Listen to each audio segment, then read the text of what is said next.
Hello दोस्तों, मैं पुनीत कुमार। आप लोगों का स्वागत है फिर से एक और नए वीडियो में। तो आज ये क्लास 10 का है। इसका क्लास 10, ठीक है। क्लास 10 का सामाजिक विज्ञान का हम लोग कुछ छोटा छोटा इम्पोर्टेंट क्वेश्चन देखेंगे, ठीक है, जो एग्जाम के नज़र से इम्पोर्टेंट है। तो अभी जो 9th क्लास में बच्चे हैं उनके लिए, जब वो 10th में जाएंगे तो उनके लिए ये इम्पोर्टेंट होने वाला है। तो अब ज़्यादा से ज़्यादा इस वीडियो को क्या करें, शेयर करें। और अभी तक अगर चैनल को सब्सक्राइब नहीं किए तो चैनल को जल्दी से क्या कर दीजिए, सब्सक्राइब कर दीजिए, ठीक है।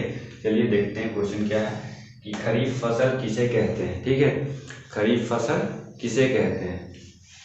क्या है, खरीफ फसलें मानसून के आगमन पर बोई जाती है। मतलब जो खरीफ फसल जो होती है तो वो कब उनको लगाया जाता है, कब उनका रोपण किया जाता है? तो जब मानसून आता है, मतलब बरसात जब आने वाला होता है उस समय किया जाता है। तो सितंबर से अक्टूबर आसपास में किया जाता है, ठीक है।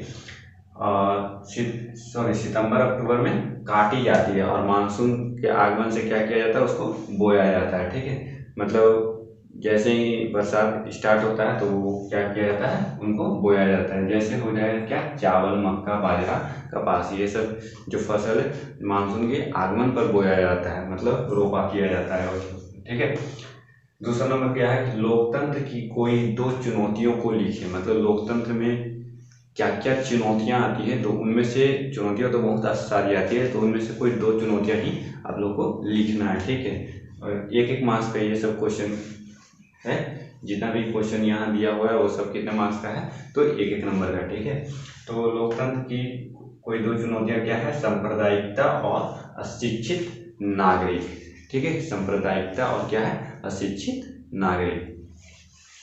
तीसरा क्या है कि विदेशी निवेश से क्या तात्पर्य है? विदेशी निवेश, निवेश का मतलब तो पता ही है आप लोग को, और विदेश का मतलब भी पता है। जो दूसरे देश का रहता है उसको क्या बोलते हैं, विदेश। तो वही क्वेश्चन क्या है कि विदेशी निवेश से आप लोग को क्या तात्पर्य है? तो इसका उत्तर तो आप लोग को ऐसे ही याद हो जाएगा, ज़्यादा हार्ड तो है नहीं। क्या है कि जब कोई कंपनी या एक देश का व्यक्ति दूसरे देश में स्थित कंपनी की संपत्ति या स्वामित्व में हिस्सेदारी में निवेश करता है तब उसे विदेशी निवेश कहा जाता है या फिर कहते हैं, ठीक है। तो आप लोग को 9th क्लास का बच्चे या कोई भी क्लास के जो बच्चे देख रहे हैं, तो ये जो YouTube चैनल है इससे आप लोग को बताना चाहेंगे कि ये आप लोग के लिए बहुत ही उपयोगी साबित होने वाला है, यूजफुल साबित होने वाला है। क्यों होने वाला है? क्योंकि इसमें आप लोग देखेंगे कि आप लोग को ऐसे ऐसे ट्रिक हम बताएंगे या फिर याद करने का ऐसा तरीका बताएंगे जो आप लोग को पढ़ाई बोरिंग नहीं, पढ़ाई बहुत क्या लगे, मज़ेदार लगेगा, ठीक है।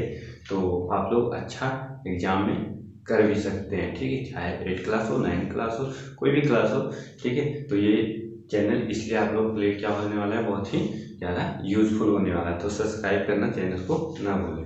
हाँ, तो विदेशी निवेश क्या है कि जब कोई व्यक्ति है ना, या विदेश का व्यक्ति हो या फिर अपने देश का हो और दूसरे देश में के वहाँ पे कंपनी में क्या कर रहा है, निवेश कर रहा है ना। जो वहाँ पहले से कंपनी है उस कंपनी में निवेश कर रहा है, तो वही निवेश क्या कहलाता है, विदेशी निवेश कहलाता है। याद हो गया, बहुत आसान है।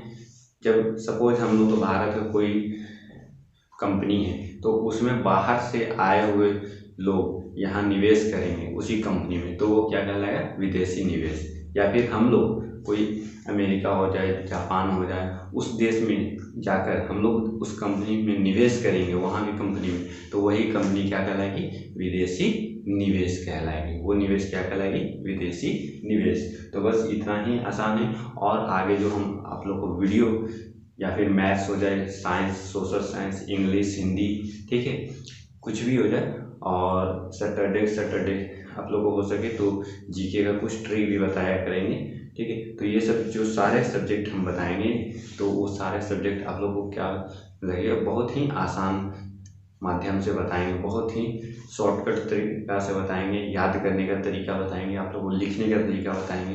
तो चैनल से दूर ना हो, और उसके लिए क्या करें, चैनल को सब्सक्राइब कर दें।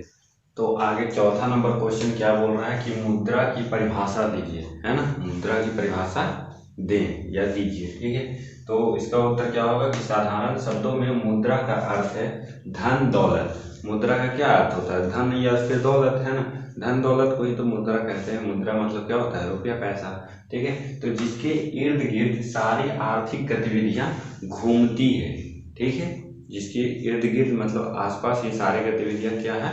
घूमती है, उसी को क्या कहते हैं? मुद्रा कहते हैं। तो मुद्रा का सीधी अर्थ क्या होता है? धन दौलत, जिसके आसपास सारी गतिविधियां, आर्थिक गतिविधियां क्या होती है? घूमती है, उसी को क्या कहते हैं? मुद्रा कहते हैं। जैसे हम लोग को किसी भी चीज का जरूरत होता है तो उसके लिए सबसे बड़ा चीज क्या होता है? पैसा। सबसे पहले पैसा दीजिए तब कोई चीज आपको मिल पाएगा।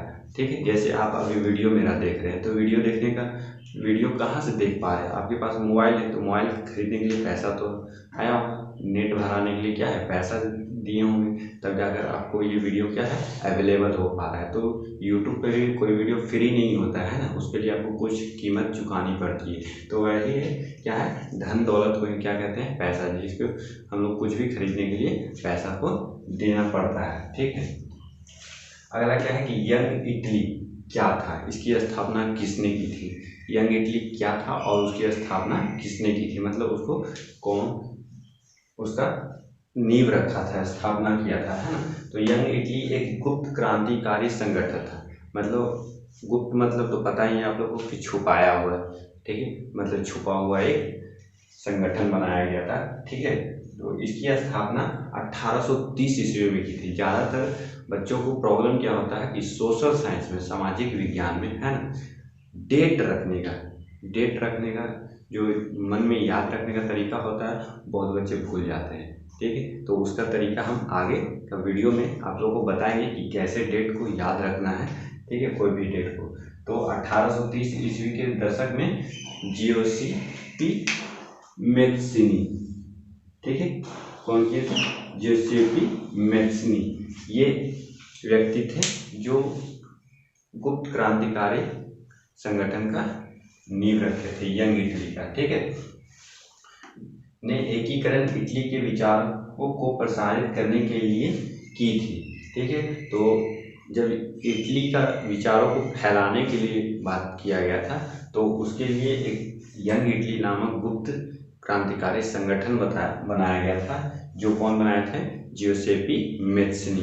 ठीक है, ये नाम याद रहेगा, जियोसेपी मैत्सनी, वही यंग इटली का संस्थापक थे। ठीक है, तो 1830 ईस्वी में। तो ये याद रहेगा आप लोगों को, 1 मार्क्स में भी आ सकता है टिक करने में। ठीक है, अगला क्या है कि भारत की 3 प्रमुख रबी फसलों के नाम बताए। ये तो आसान ही है, आप लोग भूगोल में पढ़े हैं, खरीफ फसल, रबी फसल, है ना। 2 तरह की फसलें होती है, रबी फसल और खरीफ फसल। तो रबी फसल और खरीफ फसल दोनों का एग्जाम्पल, दोनों का डिफिनेशन बहुत ज़्यादा इंपॉर्टेंट रहता है। तो इसमें क्या है? गेहूँ, जौ और चना। ठीक है, ये क्या है? इसका रबी फसल का प्रमुख एग्जाम्पल है, उदाहरण है। फिर अगला क्या है? पारदर्शिता का क्या अर्थ है? पारदर्शिता का मतलब ही क्या होता है कि आर पार जिसका क्या होना चाहिए? दिखाई देना चाहिए। ठीक है, उसको पारदर्शिता बोलते हैं। जिसके आर पार दिखाई नहीं दे वो क्या है? पारदर्शिता। ठीक, तो जब कोई भी काम हम लोग कर रहे हैं तो साफ सुथरा होना चाहिए, है ना, और ईमानदारी से होना चाहिए। तो वही काम क्या कहलाता है? उसी को पारदर्शिता कहते हैं। जब हर कार्य ईमानदारी और नियम अनुसार होता है तो उसी को क्या कहा जाता है? पारदर्शिता कहते हैं। ठीक है, तो ये इम्पोर्टेंट क्वेश्चन था।